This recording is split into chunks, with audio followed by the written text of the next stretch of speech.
جناب ایک طرف تحریک آئین تحفظ پاکستان جو ہے 8 فروری کو ملک گیر احتجاج کی تیاریاں کر رہی ہے، تو دوسری جانب اسی سیاسی نظام کو سہارا دینے والی دو اہم سیاسی جماعتیں یعنی کہ پیپلز پارٹی اور ایم کیو ایم کے درمیان سانحہ گل پلازہ کے بعد چپقلش عروج پر ہے۔ ایم کیو ایم نے ایک ہی سانس میں وزیر اعلیٰ سندھ، سینئر وزیر سندھ اور میئر کراچی کے استعفوں کا مطالبہ کر دیا ہے۔ فاروق ستار صاحب کے بقول یہ تینوں جو ہیں بلاول بھٹو زرداری صاحب کے نادان دوست ہیں جو انہیں اور آصف علی زرداری کو برباد کر دیں گے۔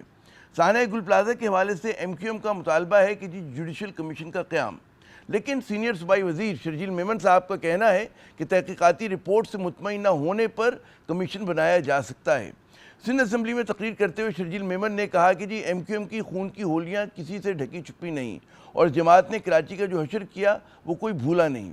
ان دونوں جماعتوں کے سرد گرم اپنی جگہ، الزامات، جوابی الزامات کی سیاست اپنی جگہ، لیکن سیاست کے جو نفس شناس ہیں کراچی کی، ان کا کہنے کہ یہ لڑائی جو ہے بڑھنے والی نہیں۔ دونوں ہی جماعتوں کو اپنی حدود کا پتہ ہے اور ایک خاص مقام سے یہ آگے جا کر سیاسی تصادم کی آنچ کو آگے نہیں بڑھائیں گی۔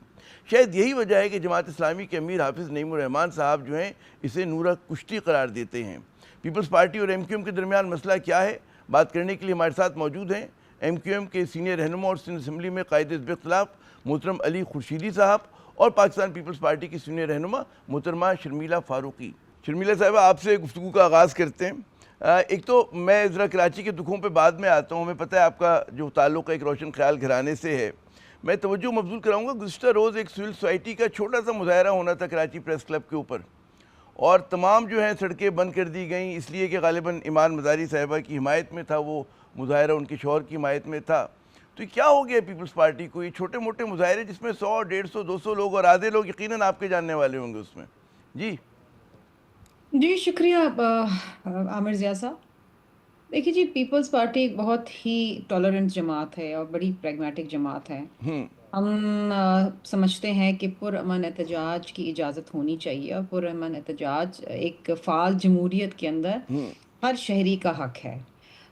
چونکہ وہ ریڈ زون ہے اور چونکہ وہاں پر اکثر مظاہرے ہوتے ہیں، میرا خیال ہے کہ جہاں تک میری اطلاع ہے، شاید پولیس نے سوچا ہوگا کہ شاید کوئی انٹوورڈ انسیڈنٹ نہ ہو جائے، کیونکہ انفارچونیٹلی پی ٹی آئی سے ریلیٹڈ کوئی بھی مظاہرہ جب ہوتا ہے یا ہونے والا ہوتا ہے یا اس سے جڑے ہوئے لوگوں کا ہوتا ہے، تو یہ خدشہ جو ہے عروج پہ ہوتا ہے کہ کوئی نہ کوئی یہاں پر شرارت بھی ہو سکتی ہے، نہیں، یہاں پہ یا تو کوئی اور پی باہر ٹی سے آئی کا تو نہیں شرارت کر تھا سکتا ہے۔ شرمیلا صاحب، وہ ایچ آر سی پی کے لوگ تھے، کچھ صحافی جی تھے مجھے بیچارے پتا ہے، معصوم تھے۔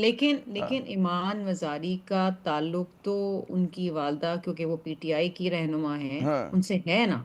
چھوڑ اور چکی اب تو، وہ پارٹی چھوڑ دی، اب کیا تعلق؟ دیکھیں، پارٹی چھوڑی نہیں چھوڑی وہ بات کی بات ہے، لیکن ایک تعلق رہا ہے اور بہت قریبی تعلق رہا ہے، وہ ان کی وزیر رہ چکی ہیں، اور یہ معاملہ بہت ہی میں سمجھتی ہوں کہ کنٹینشیس معاملہ ہے جو ایمان مزاری کا۔ میں ابھی اسلام آباد میں تھی جس دن رات کو یہ ایمان مزاری اور ان کے آئی تھنک شوہر اسلام آباد ہائی کورٹ کے اندر آئی تھنک بیٹھے ہوئے تھے، باہر بہت پولیس ہے۔ I was walking on the constitution avenue, police بھی بہت تھی اور میڈیا بھی بہت تھی اور ایک جم غفیر تھا۔ سو ان سچ سچویشنز جہاں پر اتنے کنٹینشیس معاملات ہوتے ہیں، پولیس ایکسٹرا الرٹ ہوتی ہے، کیونکہ کبھی کبھار ایسا بھی ہوتا ہے کہ جو شخص یا جو لوگ احتجاج کر رہے ہیں شاید وہ شرارت نہ کریں، لیکن ہم اس نمبر کا دے فائدہ دیتے ہیں اٹھاتے ہوئے کوئی کہ تیسری قوت پولیس جو جو ہے وہ تھی وہ شرارت کر ایکسٹرا جاتی ہے۔ الرٹ تھی، لیکن پورا وہ کہتے ہیں نا ٹریفک جیم ہو گیا۔ لیکن اب کراچی کے دکھوں پہ آتے ہیں، میں آپ کی اجازت سے علی خورشیدی صاحب سے پہلا سوال کر لوں اس حوالے سے۔ خورشیدی صاحب، یہ گل پلازہ پہ جو ہے کمیٹی بن گئی، سب کمیٹی بن گئی، اور اس میں جو ہے وزیر اعلیٰ جو ہے خود اس کی جو ہے سربراہی بھی کریں گے، پھر کیا وجہ ہے کہ آپ لوگوں نے چھوٹتے ہی جو ہے 3 استعفے مانگ لیے، وزیر اعلیٰ سے مانگ لیا، میئر کراچی سے مانگ لیا، وزیر اطلاعات سے مانگ لیا؟ کیا وجہ ہے، صبر کیوں نہیں؟ ویل عامر بھائی، سب سے پہلے تو بہت بہت شکریہ۔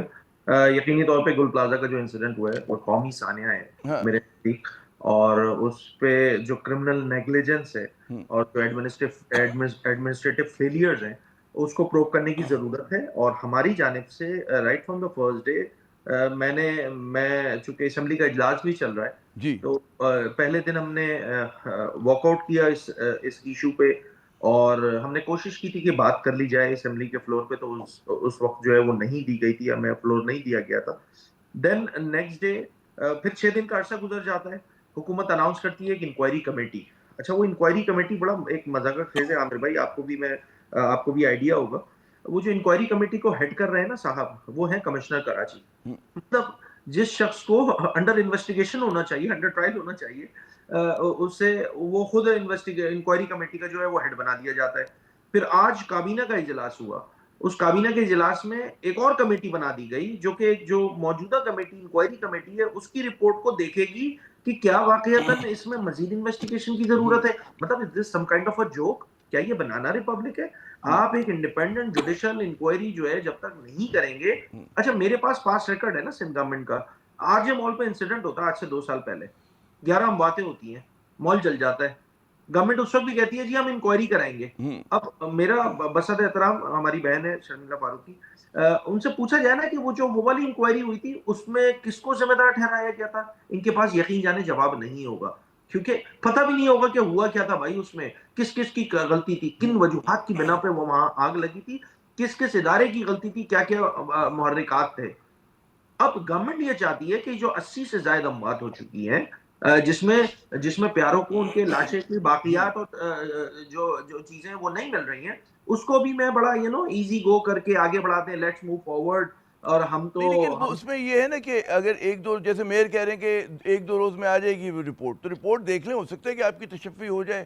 اس سے پہلے اتنا زیادہ جو ہے آنچ بڑھا دینا سیاسی حوالی پہ رکھیں گے. جی, یہ مجھے ایک چیز نہیں سمجھ میں آ رہی ہے, یہ میں دیکھیں میں کم از کم آپ سے تو ایکسپیکٹ نہیں کروں گا نا یہ والی بات. مطلب کمشنر کراچی جو ہے جے ڈی کیا ہے, اس کی جاب ڈسکرپشن کیا ہے بھائی؟ اس شہر میں موجود جس شہر کا وہ کمشنر ہے, وہاں پہ اگر فائر سیفٹی آڈٹ ہوا تھا 2023 میں, تو اس کو میک شیور کرنا کہ وہاں ہوا ہوا ہے نہیں ہوا ہوا, لگا ہوا ہے نہیں لگا ہوا. ان کو جب ریسٹورینٹ اور ہوٹل سیل کرنے ہوتے ہیں تو یہ ڈی سی وغیرہ پہنچ جاتے ہیں.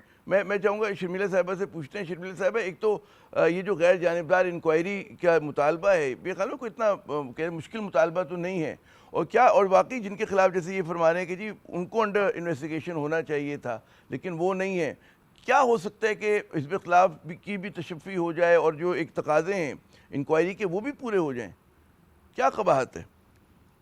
دیکھیں عامر ضیاء صاحب, پہلی بات تو یہ ہے کہ اس بات پہ شک کرنا کہ غیر جانبدار انکوائری نہیں ہوگی اٹ سیلف از, میں سمجھتی ہوں بہت بڑا سوالیہ نشان ہے کہ یہ کیوں سوچ رہے ہیں کہ غیر جانبدار نہیں ہوگی. ٹھیک ہے, پیپلز پارٹی اور MQM کا جنموں کا بیر ہے, وہ اپنی جگہ بات صحیح ہے, لیکن اس سانحے سے جتنی تکلیف ان کو ہوئی ہے اس سے کئی زیادہ تکلیف ہمیں ہوئی ہے, اور ہم اس سے بری الذمہ نہیں ہو رہے ہیں.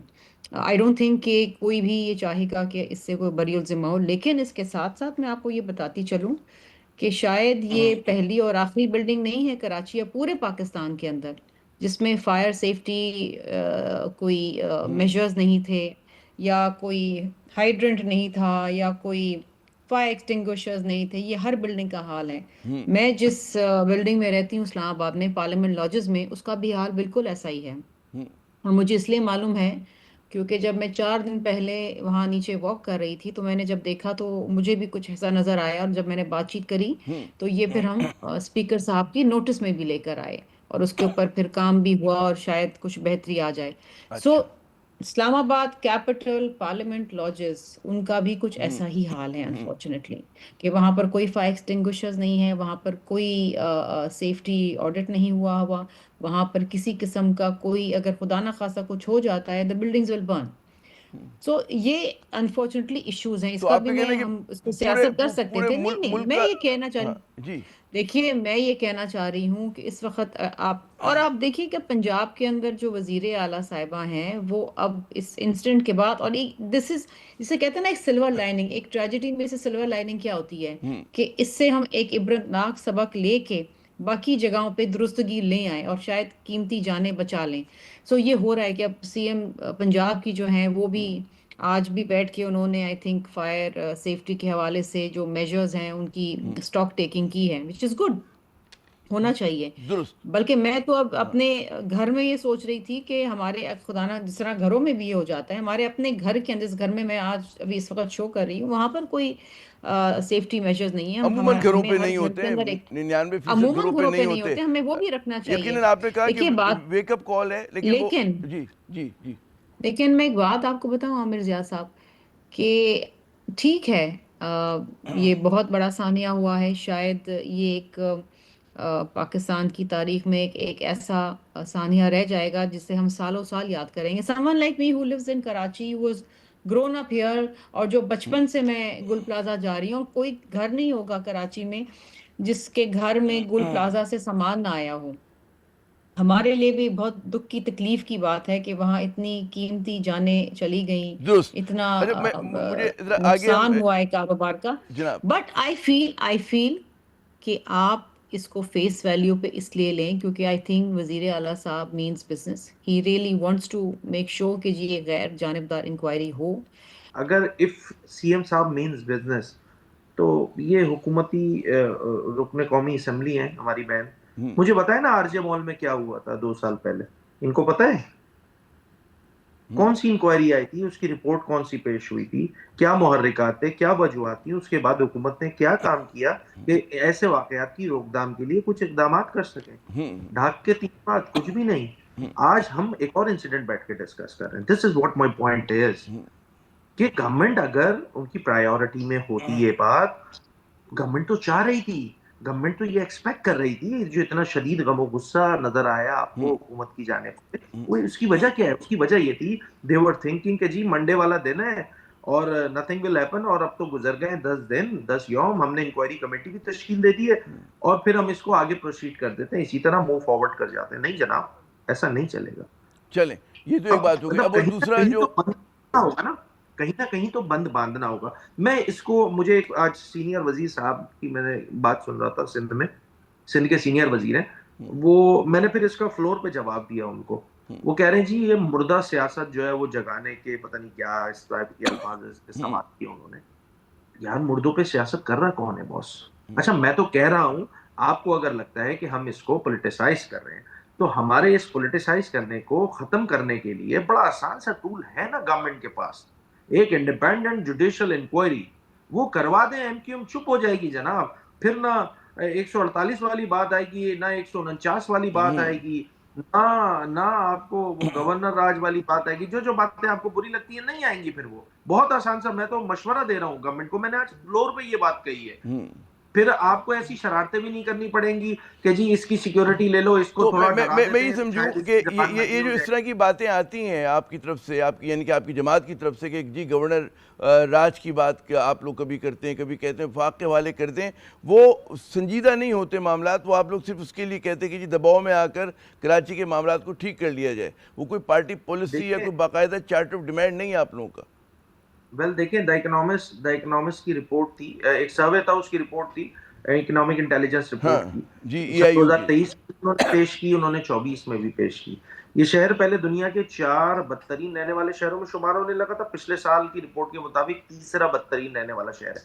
اچھا آپ کو پتہ ہے ان بدترین جو شہر رہنے والے ہیں اس میں پہلا اور دوسرا نمبر ان شہروں کا ہے جہاں پہ جنگ چل رہی ہے. اس کا مطلب ہوا کراچی دنیا کا سب سے بڑا بدترین رہنے والا شہر. کراچی میں ہم گنتی کرتے تھے کہ آج کتنی لاشیں آئیں، کتنی بوری بند لاشیں آئیں، کتنی ٹارگٹ کلنگ میں لاشیں آئیں ہیں.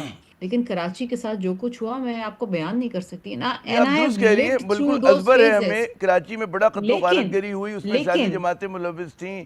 بینگ ٹرو بلو کراچی آئٹ، میں اس کا جواب دینا چاہتی ہوں. اب کئی دہائیوں کے بعد ایونچولی پھر ایک ہمارا پیپلز پارٹی کا میئر آیا، اور جو بہت ساری غلط چیزیں کراچی میں ہوئیں، جو بہت سارا بگاڑ ہوتا گیا ایک تسلسل کے ساتھ مختلف ادوار میں، اس کی درستگی کرنا بھی ہمارے لیے ایک بہت بڑا چیلنج آج بھی ہے. میرا سوال کچھ اور تھا. میرا سوال یہ تھا، میئر ٹھیک ہے، میئر آگے آپ کا مبارک ہو، 2 سال سے ہیں وہ یہاں پر، مگر جو طاقت جو ہے، طاقت کا منبع وہ تو ہمارے پاس سندھ گورنمنٹ ہے نا، اور وہ ماشاءاللہ 18 سال سے ہے.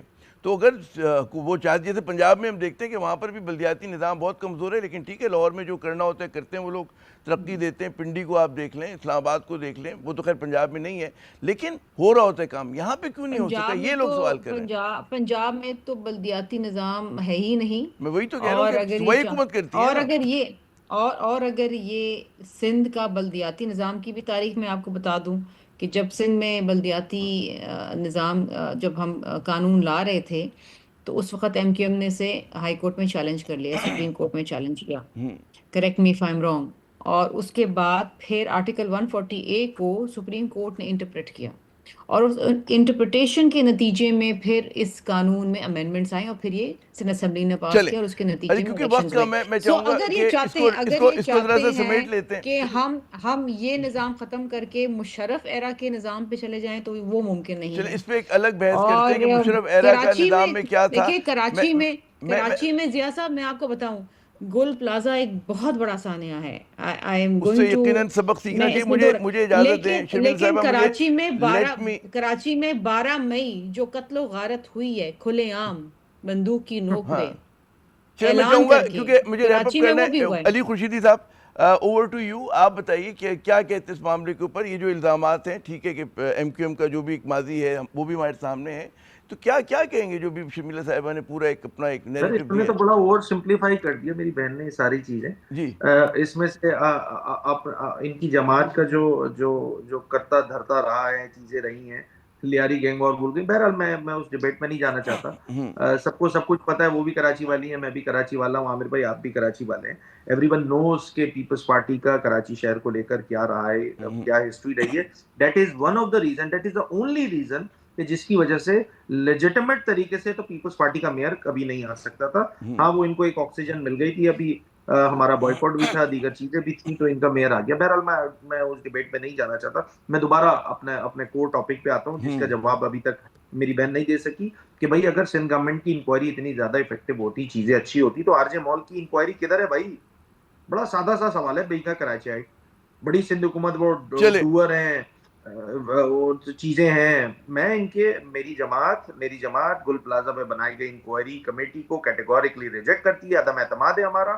اس کے اوپر بنائی گئی ذیلی کمیٹی کو ریجیکٹ کرتی ہے۔ ایک independent judicial commission is the need of the hour اس ایشو کو پروب کرنے میں، اس ایشو کو بتانے میں، چیزیں ریالٹی لوگوں تک بتانے میں کہ کیا محرکات تھے، کیا وجوہات تھی۔ جب تک انڈیپینڈنٹ جوڈیشل کمیشن نہیں بنے گا، اس تک معاملات جو ہیں آگے نہیں بڑھیں گے۔ بہت بہت شکریہ۔ میں سندھ تک کی بات کر سکتا ہوں علی عامر خورشیدی بھائی، صاحب، لیٹ می کمپلیٹ بس ان 10 سیکنڈز۔ جی میں سندھ اسمبلی میں بالکل کلیئرلی یہ بات کہہ رہا ہوں، بہت ایمانداری سے کہہ رہا ہوں۔ پیر والے دن اجلاس نہیں چلنے دیا، منگل والے دن آج اجلاس نہیں چلنے دیا، اگلا اجلاس ہوگا، اگلا بھی نہیں چلنے دیا جائے گا۔ ایک ہی بات ہے، ایک ہی ڈیمانڈ ہے کہ انڈیپینڈنٹ جوڈیشل کمیشن فارم کیا جائے۔ جناب بہت بہت شکریہ علی خورشیدی صاحب آپ کا بھی، اور شرمیلا فاروقی صاحبہ آپ کا بھی۔ ناظرین، یقیناً سانحہ گل پلازا ایک ایسا میرے خیال میں جھٹکا ہے ہم سب کے لیے، حکومت کے لیے بھی، عوام کے لیے بھی ہے، کہ یہاں سے پھر چیزوں کو درست ہونا چاہیے۔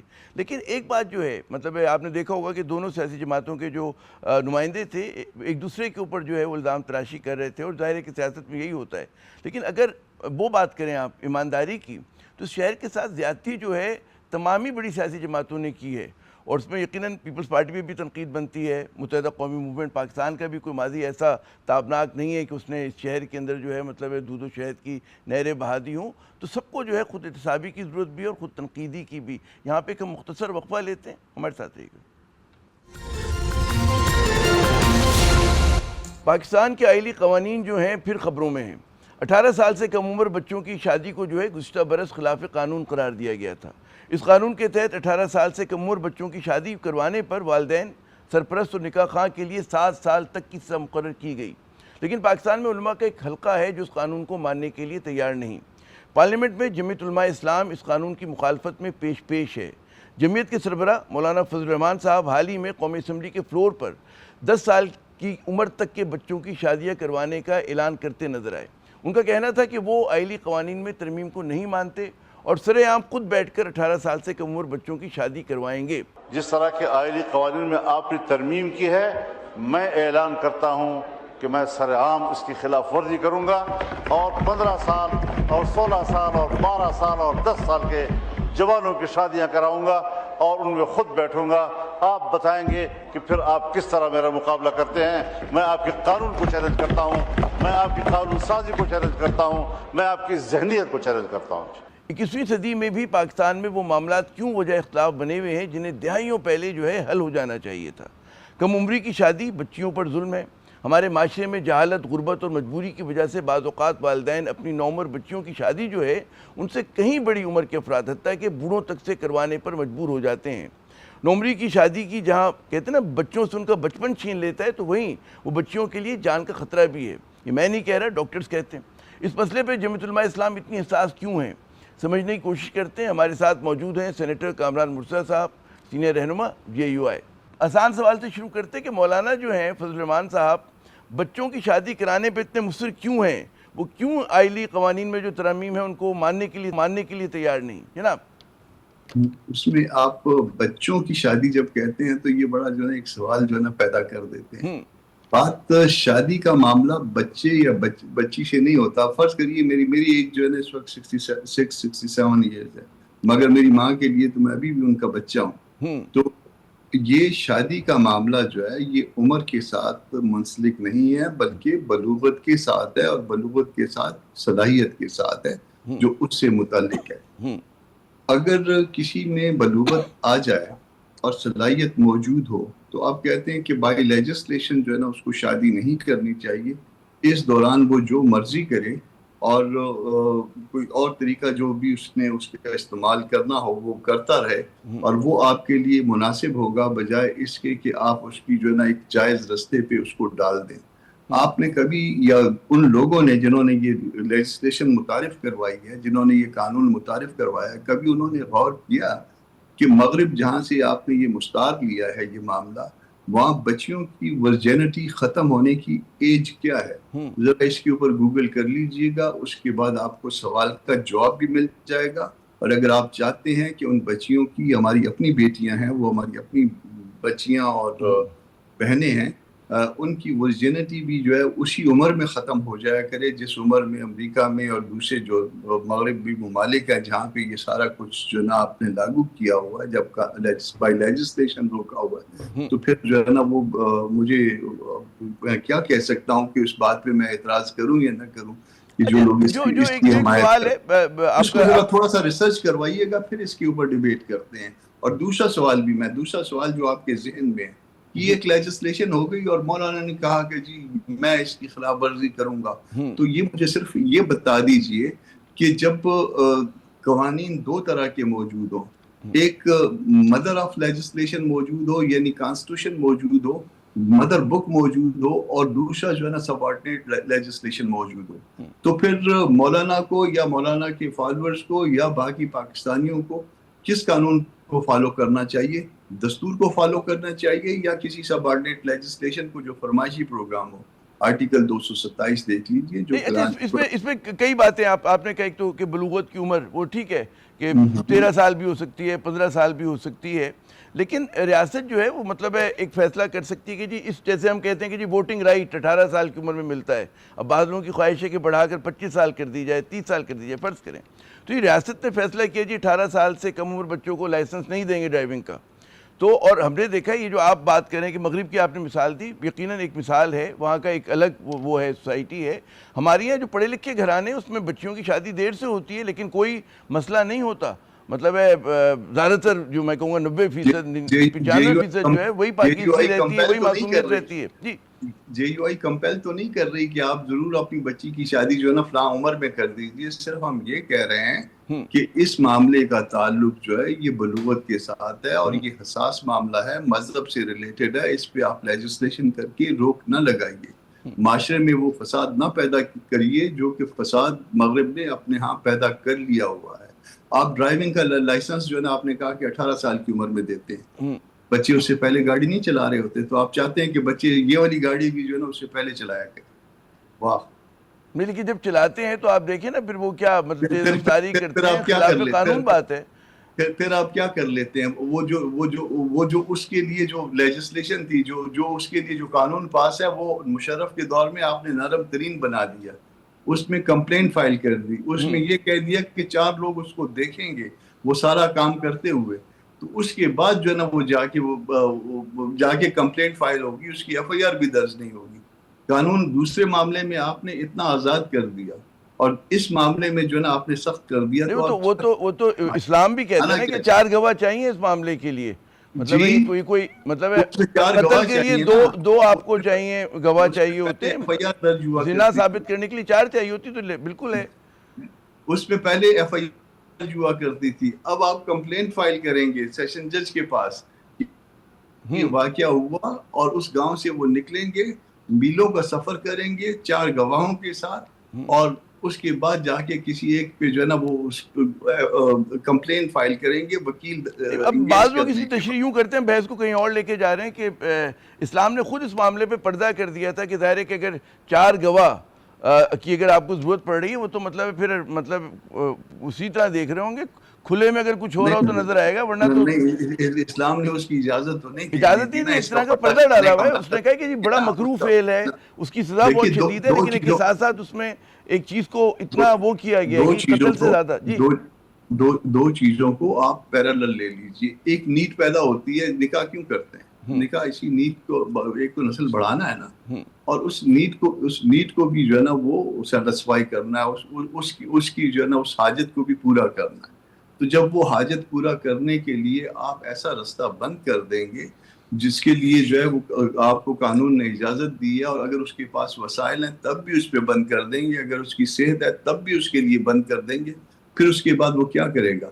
وہ گاڑی جو ہے وہ اس سے پہلے جو ہے. مجھے یہ بتائیے کہ ہمارے ملک میں سمجھائیں کہ زیادہ تر لوگوں کی جو شادی کی عمر ہے بچوں کی 23-24 سال کی عمر میں ہوتی ہے, لڑکوں کی اور زیادہ بڑی عمر میں ہوتی ہے, لیکن ہمارا معاشرہ ماشاءاللہ بڑا ٹھیک ٹھاک جا رہا ہے. مطلب ہے اس میں کوئی یورپ کی جو آپ مثالیں دے رہے ہیں, اس میں فساد پھیلانے کی کیا ضرورت تھی؟ اس میں یہ فساد لانے کی, لیجسلیشن لانے کی کوئی ضرورت تھی؟ معاشرہ جا رہا ہے, یہ معاملہ جو ہے بلغت کے ساتھ تعلق رکھتا ہے, کلچر کے ساتھ تعلق رکھتا ہے, ماں باپ کے ساتھ تعلق رکھتا ہے. ماں باپ سے زیادہ ریاست جو ہے, سن لیجئے, آپ کی ریاست جو ہے وہ 2.5 کروڑ بچہ جو ہے وہ اسکولوں سے باہر بیٹھا ہوا ہے, آپ کی ریاست کو اس سے کنسرن نہیں ہے. آپ کی ریاست جو ہے نا 18-20 لاکھ جو ہے نا بے روزگار ہر سال پیدا ہو رہے ہیں, آپ کی ریاست کو اس سے تعلق نہیں ہے.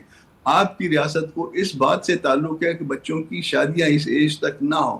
نتیجہ کیا نکلے گا؟ نتیجہ جو ہے ایک شخص کو ضرورت ہے ایک چیز کی, ایک اور پہلو بھی ہے اس کا, ایک اور پہلو بھی ہے, خصوصاً ہم نے دیکھا ہے کہ غربت کی وجہ سے, افلاس کی وجہ سے, مجبوریوں کی وجہ سے بعض اوقات والدین جو ہیں 9 عمر بچیوں کی شادی جو ہے, چھوٹی بچیوں کی شادی بڑی عمر کے افراد سے کر دیتے ہیں, بوڑھوں سے کر دیتے ہیں. آپ سے لیجسلیشن کریے نا, آپ نے تو سب کو جو ہے نا رگڑ دیا ہے.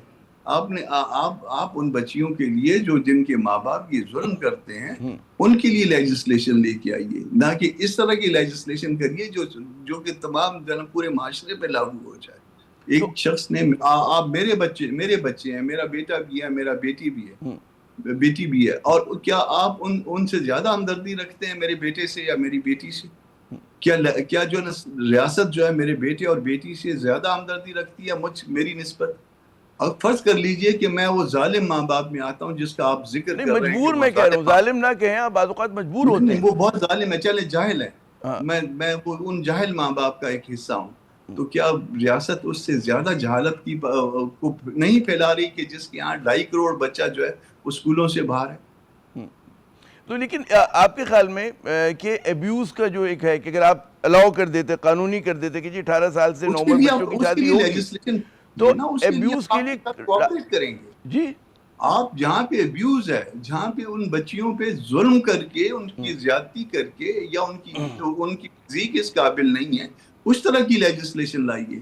اس طرح کی لیجسلیشن نہ لائیے جس کے بعد جو ہے نا آپ کو, جب آپ کے یہاں کوئی سروے ہو اس کے بعد جو ہے نا پتہ چلے کہ بچیوں نے اپنی ورجینٹی جو ہے اس عمر میں کھو دی تھی پاکستان. اچھا, ایک کیونکہ بڑا مطلب ایسا موضوع کہ ہم بہت بات کر سکتے ہیں لیکن ہمیں وقت کی قید ہے.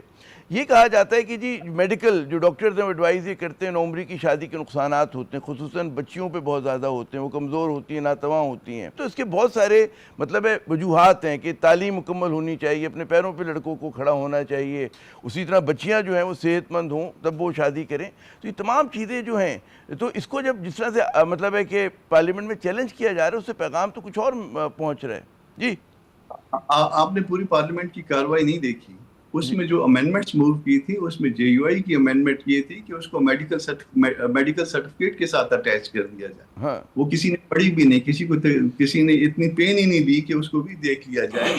ہم صرف مذہبی جماعت نہیں ہیں, ہم سیاسی جماعت بھی ہیں, اور ہم نے ایک حل دیا تھا کہ اس معاملے کو اٹیچ کریے میڈیکل سرٹیفکیٹ کے ساتھ ڈاکٹر سے. باقی آپ جا کے اور چیزوں کا سرٹیفکیٹ لاتے ہیں نا بچے کی شادی کے لیے, تو اس کو بھی جو ہے نا وہ ہم نے یہ راستہ بھی دیا تھا, مگر وہ یہ راستہ بھی لینے کے لیے تیار نہیں ہے.